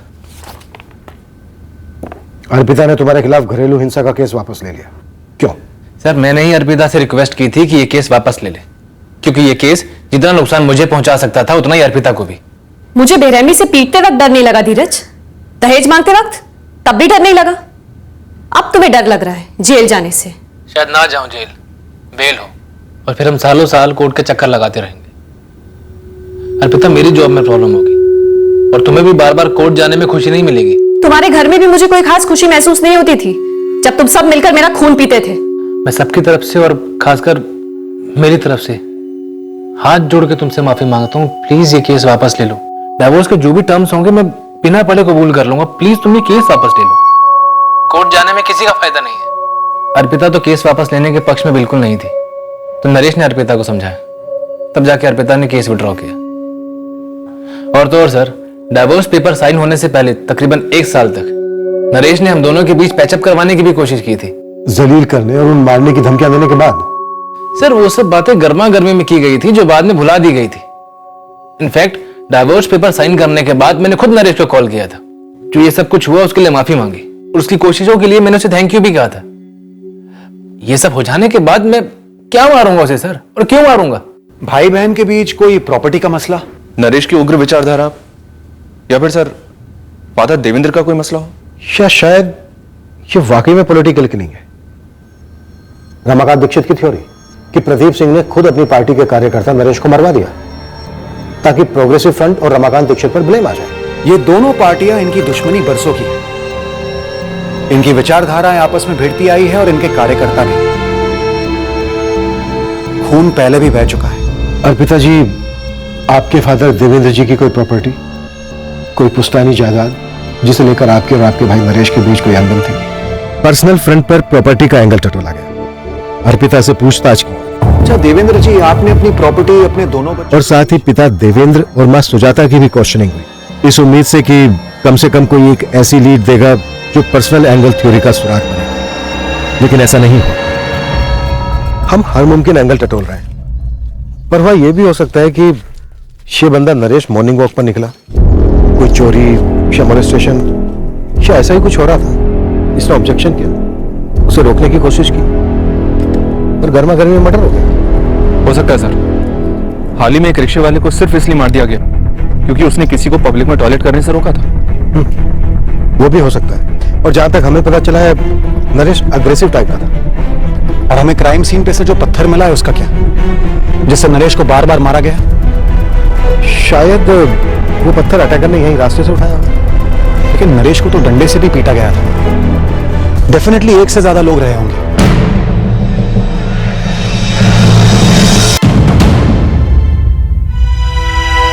नरेश शर्मा मर्डर केस अब एक ऐसा अटैक का केस लगने लगा जो शायद रास्ते पर इत्तेफाक से किसी झड़प के कारण हुआ हो। ये हमलावर कौन थे, इसका राज इन्वेस्टिगेशन के पूरे 1 महीने बाद भी बना रहा। मॉर्निंग वॉकर से दोबारा से बात की गई, बार बार क्वेश्चनिंग हुई, साथ ही आसपास की सारी एस्टेब्लिशमेंट्स में भी क्वेश्चनिंग हुई, इस उम्मीद से कि कोई तो आगे आकर एक छोटा सा सुराग दे दे। अब पॉलिटिकल मर्डर होने की संभावना दोबारा से मजबूत लगने लगी, पर कोई ठोस सुराग हाथ नहीं लग रहा था तो किसी मास्टरमाइंड की तरफ इशारा कर सके। सर, फिलहाल दोनों पार्टीज अलग मसलों में बिजी हैं, टेंशन कम है शहर में, लेकिन केस वहीं 0 लेवल पर ही है। सर, हमें लगता है कि यह वाकई एक रैंडम सा अटैक था और हमलावरों की किस्मत अच्छी थी कि उन्हें किसी ने देखा नहीं। शायद ऐसा हुआ हो, लेकिन उन हमलावरों को अरेस्ट करना बेहद जरूरी है ऑफिसर्स, क्योंकि ये पॉलिटिकल पार्टीज के बीच की चिंगारी कभी बुझती नहीं है। पता नहीं कब पलटवार प्लान करेंगे ये जन जागृति पार्टी वाले। सर, वैसे तो हर पर्सनल एंगल को टटोला गया है, लेकिन एक सवाल का जवाब अभी तक नहीं मिला है। कत्ल के 2-3 महीने पहले से नरेश इतना परेशान क्यों था? ऐसा तो हो नहीं सकता कि किसी को जवाब मालूम ना हो।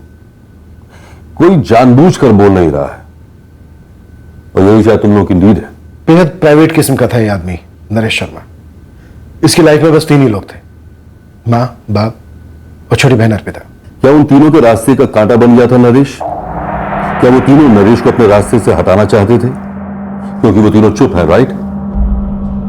ये खामोशी शायद कुछ कह रही है ऑफिसर्स। नरेश शर्मा के परिवार के तीनों सदस्यों को एक बार फिर रडार में लाया गया। उनकी हर मूवमेंट बारीकी से स्टडी की गई।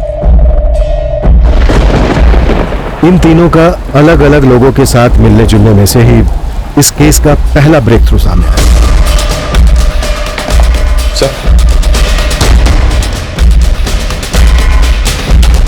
सर ये नरेश के बारे में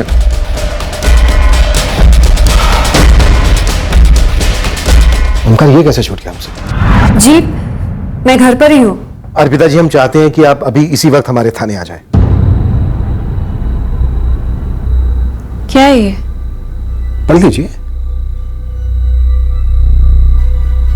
मतलब क्या है सबका? क्या लिखा है? पढ़िए पढ़िए अर्पिता जी। वो वॉक के लिए निकल चुका है। कौन वॉक के लिए निकल चुका है? वही जो कभी मॉर्निंग वॉक मिस नहीं करता, आपके नरेश भैया। जी नहीं।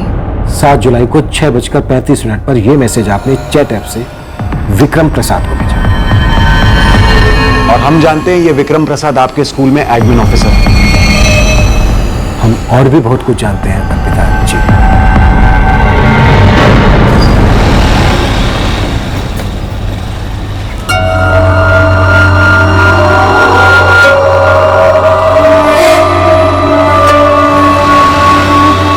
सर नरेश शर्मा के मोहल्ले के लोग कह रहे थे कि जब तक नरेश शर्मा जिंदा था तब तक ये विक्रम अर्पिता को कभी घर ड्रॉप करने आता नहीं था। अब आता है बिंदास, इसीलिए मुझे लगा कुछ होगा शायद। एक्चुअली सर अर्पिता के फोन रिकॉर्ड्स में विक्रम का नंबर दिखा तो था, लेकिन विक्रम का लिंक नरेश के मर्डर के साथ होगा तब ऐसा लगा नहीं था। हमने पहले आपके चैट ऐप के डिटेल्स निकलवाए नहीं थे, तो कहिए अर्पिता जी, क्या वजह थी कि आपने ये इंफॉर्मेशन अपने स्कूल के एडमिन ऑफिसर विक्रम प्रसाद के साथ शेयर की कि आपके नरेश भैया सुबह 6:35 को वॉक के लिए निकलने वाले हैं, और उसके चंद मिनटों बाद ही आपके नरेश भैया पर जानलेवा हमला हुआ? सर विक्रम प्रसाद को अरेस्ट कर लिया हमने। सर विक्रम ने तो चुपचाप घुटने टेक दिए, लेकिन इसके छोटे भाई आशीष ने हल्की सी कोशिश की सुपरमैन बनने की, पर छोटी सी चेस के बाद वो भी हमारे हाथ में आ गया। देवेंद्र और सुजाता शर्मा को शौक लगा ये जानकर कि उनकी अपनी बेटी उनके बेटे की मौत का कारण है। एक बहन एक भाई के कत्ल के पीछे थी। नरेश शर्मा के मर्डर में दूर दूर तक कोई पॉलिटिकल एंगल नहीं था। धीरज ने वादा किया है अर्पिता, फिर कभी हाथ नहीं उठाएगा तुम पर। अपनी गलतियों को सुधारना चाहता है वो। कितनी बार कहूं नरेश भैया, मुझे धीरज के साथ एक और सेकंड नहीं बिताना। डाइवोर्स के लिए फाइल कर रही हूं मैं। नरेश, इस मामले में मैं अर्पिता के साथ हूं। पापा 2 साल कम नहीं होते, पूरे 2 साल अर्पिता ने चू तक नहीं की। क्यों नहीं बताया हमें कि क्या चल रहा था वहां पर? बात तब के तब सही कर देते, बात यहां तक पहुंचती नहीं। तो क्या मैंने कोशिश नहीं की एडजस्ट करने की? अरे मैं नहीं चाहती थी कि अपना दुखड़ा लेके मायके आऊं। मेरी भी अपनी गरिमा है, इज्जत है, मैंने सहन किया, लेकिन जब बर्दाश्त के बाहर हो गया अपने घर आ गए। लेकिन आप सब पे बोझ नहीं बनूंगी मैं, अपने पैरों पे खड़ा होना है मुझे। अर्पिता सिर्फ पैरों पर खड़ा होना काफी नहीं होता, इस समाज में बिरादरी में सर उठाकर खड़ा होना पड़ता है। इस डिवोर्स के बाद ना तुम्हारे लिए वो आसान नहीं होगा। भैया वो मैं अपना देख लूंगी, जो भी प्रॉब्लम्स आएंगी मैं उनके साथ डील कर लूंगी। ये जो तुमने स्कूल में जॉब पकड़ा है सिर्फ ये बात साबित करने के लिए ना कि तुम अपने पैरों पर खड़ी हो सकती हो? हाँ और ना।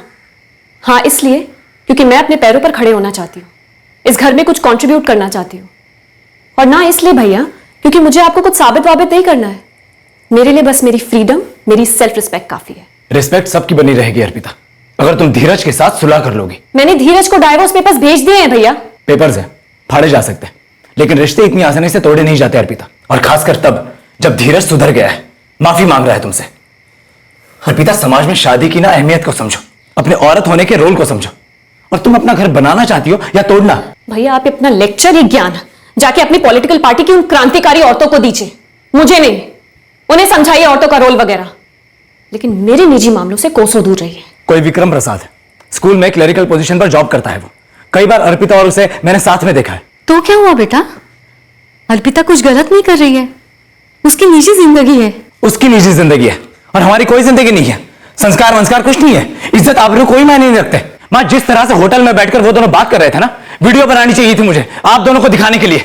मन तो कर रहा था कि वही 2 खींच के दो।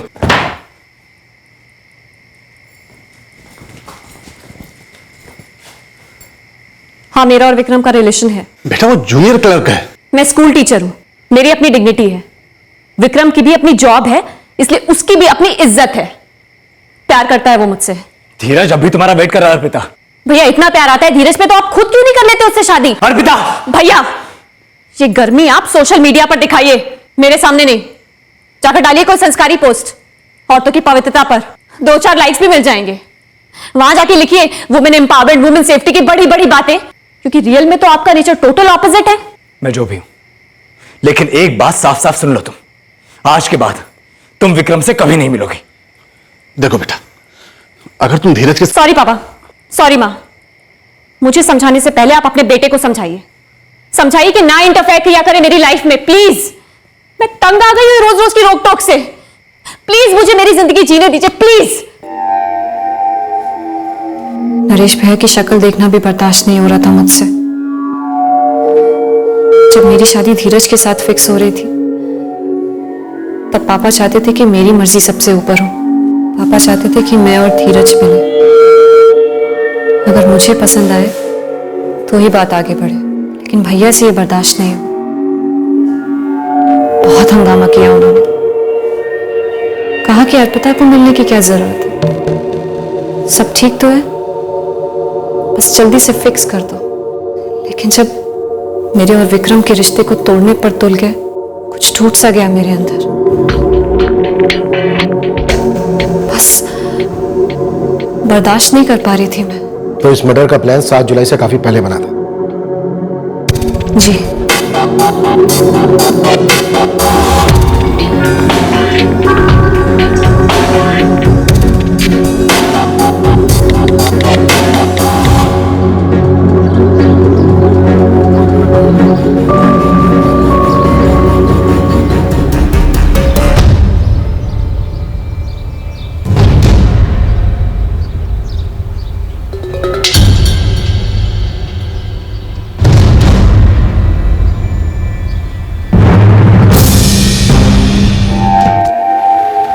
एक बार और सोच लो अर्पिता, मर्डर रिस्की होगा।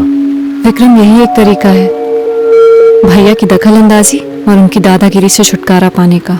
वैसे एक बंदा है पेशेवर, मैंने बात की है उससे, काम तो कर देगा पर कॉस्टली होगा। कितना? 4 लाख रेट है उसका। 75,000 है मेरे पास, बाकी का मैं बाद में किश्तों में चुका दूंगी। और वैसे भी पापा शायद भैया के नाम के एफडीज मेरे नाम कर देंगे। मेरे पापा ने मुझे कभी इतना डोमिनेट नहीं किया जितना नरेश भैया ने। उनकी विचारधारा को हिला के रख देती थी मेरी आजादी। हमेशा मुझे ताना मारते रहते थे कि ये डाइवोर्स मेरी जिंदगी बर्बाद कर देगा। और जब मुझे विक्रम से प्यार हुआ, मैंने खुद उसे अपना लाइफ पार्टनर चुना, तो उनसे बर्दाश्त नहीं हुआ। इस विक्रम से तुम्हें सच में प्यार था या फिर अपने भैया को कुछ साबित करने के लिए ये सिर्फ एक मोहरा था? पता नहीं, शायद मोहरा था, शायद प्यार था। प्यार तो बिल्कुल नहीं था, और मोहरा तुम बनाई गई अर्पिता। इस विक्रम ने किसी पेशेवर से बात नहीं की थी तुम्हारे नरेश भैया को मारने के लिए, बल्कि इस विक्रम ने इसके छोटे भाई आशीष ने मिलकर मारा तुम्हारे नरेश भैया को। और जो पैसे तुमने दिए थे विक्रम को, वो पैसे ये एक फ्लैट में इन्वेस्ट करने जा रहा था। कसम से बोल रहा हूं सर, कोई सुपारी किलर नहीं था। मैंने और आशीष ने मिलकर ही अर्पिता के भाई नरेश को मारा था। हे आशीष, बोलना। अर्पिता तुम्हारे साथ रहने के लिए अपने भाई को मरवाना चाहती थी और तुमने उसी को धोखा दिया। मुझे नहीं लगता अर्पिता सिर्फ मेरे साथ रहने के लिए अपने भाई को मरवाना चाहती थी। हाँ, वो अपने आप को अपने भाई की रोक टोक से फ्री करना चाहती थी, और मुझे मौका मिला थोड़े पैसे बनाने का। यह कहना था विक्रम का कि वो भी सीरियस नहीं था तुम्हारे लिए। पर तुम्हें ऐतराज ना हो तो एक सवाल पूछूं। तुम एक बुरी शादी से बाहर निकली, सही किया, अपने पैरों पर खड़ी हुई, बहुत सही किया। फिर ये इतनी बेवकूफी वाला कदम क्यों उठा बैठी? अपने पिता का घर छोड़कर अपना खुद का नया घर बना सकती थी, विक्रम के साथ या फिर उसके बिना। घर बदलने से क्या रिश्ता बदलता सर?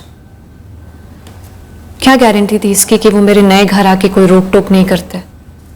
एक नंबर के दोगले आदमी थे वो सिग्नेचर कैंपेन्स, मोमबत्ती वाले मोर्चे, औरतों पर हुए जुल्मों पर आक्रोश, सिर्फ सोशल मीडिया और प्रेस के लिए थी ये सारी बातें। लेकिन असल जिंदगी में बहुत छोटे दिल और बड़े ईगो वाले थे नरेश भैया। देवेंद्र जी, सुजाता जी, दोनों बहन भाई के बीच के मतभेद को लेकर आप दोनों के मुंह से एक शब्द तक नहीं निकला। हमें लगा हर घर की कहानी है ये। कहानी ये मोड़ लेगी हमने कभी सोचा भी नहीं था। हमने तो हमेशा दोनों को बराबर प्यार किया, कभी भेदभाव नहीं किया। उनकी जिद भी कबूल की, उनका गुस्सा भी कबूल किया।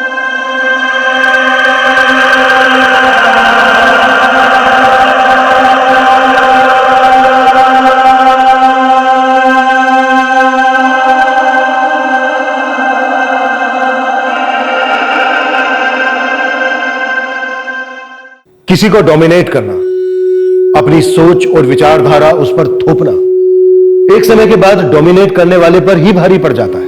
किसी भी चीज को जबरदस्ती कहीं फिट करते वक्त एक संभावना पैदा होती है कि उसका एक विपरीत परिणाम होगा, फिर वो चाहे आमने सामने हो या फिर सोशल मीडिया जैसी गुमनाम नकाबपोश दुनिया में हो। यह बिल्कुल जरूरी नहीं है कि हर कोई आपकी राय या अनुभवों का मोहताज हो। जियो और जीने दो। हर किसी को खुद अपना रास्ता चुनने का हक है। जय हिंद।